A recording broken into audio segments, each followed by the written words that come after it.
Moi, j'entends tout ce que Gilles William dit. Il y a des choses que je partage. Moi, ce qui me gêne réellement, c'est toutes les réactions que ça provoque parce que c'est Nicolas Sarkozy. Oui. Surtout que c'est une première instance.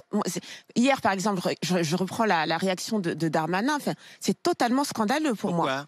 Mais pardon, mais c'est le ministre de l'Intérieur. Oui. Tous les 4 matins, oui. il s'érige un peu en justicier oui. et en garant de la justice. Et tout d'un coup, il faudrait qu'il donne son sentiment personnel à l'égard de quelqu'un qui vient d'être condamné par la République. La République qu'il a à la bouche toutes les 4 secondes. Oui, il a dit qu'il ne commenterait pas la décision de justice, mais qu'il donne tout son soutien à Nicolas Sarkozy. Je veux dire, il y a plein de choses que tu peux envoyer par SMS. Non, je veux dire, les SMS, les conversations privées, c'est fait pour ce genre de choses.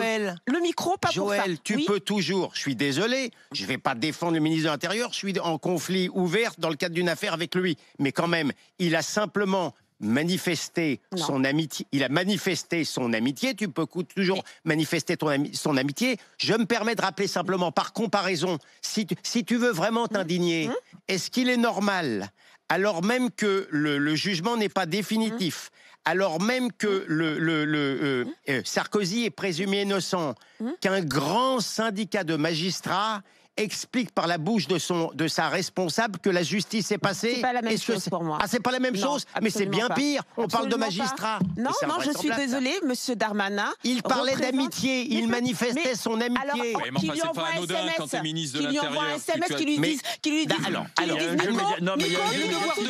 tout mon soutien, Nico. Il y a un jeu médiatique avec une volonté de... Mais par contre, le micro, je suis désolée, non. Mais ça n'existe plus, ça n'existe plus. La réserve. La réserve, je ne me prononcerai pas. Ça n'existe plus. Alors, mettons qu'il n'aurait pas dû parler. Je te demande de me dire ce que tu penses d'un syndicat de magistrats qui m'explique que la justice est passée alors que le type est encore présumé innocent. Oui, mais bien sûr que ça ne va pas. Qu'est-ce que t'en penses? J'en pense que ça ne va pas du tout. Eh ben voilà, mais simplement, ça ne va pas. Oui, ça ne va pas. Mais donc finalement, tu dis que ça ne va pas non plus pour Darmanin qui soutient Nicolas Sarkozy. Il aurait pu peut-être s'en passer, mais je considère que dans la hiérarchie de l'horreur, lorsque c'est bien plus grave qu'un syndicat de magistrats m'explique déjà que la justice est passée alors que le jugement n'est pas définitif. Si je reprends, si je suis ce que la juge explique dans le dévoiement, dans ce que ça implique dans l'opinion publique, eh ben je suis donnée dans la hiérarchie de l'horreur. Pour moi, Darmanin c'est pire parce que Darmanin, le syndicat de la magistrature, personne ne l'écoute. Par contre, Darmanin, je sais pas quel syndicat, mais en tout cas, l'Union syndicale des magistrats. En tout cas, je pense que Darmanin, tout le monde l'écoute. Darmanin est un ministre de la République. Mais non, mais écoute, disons que la portée de la parole du ministre de l'Intérieur est plus importante. Non, mais Gilles,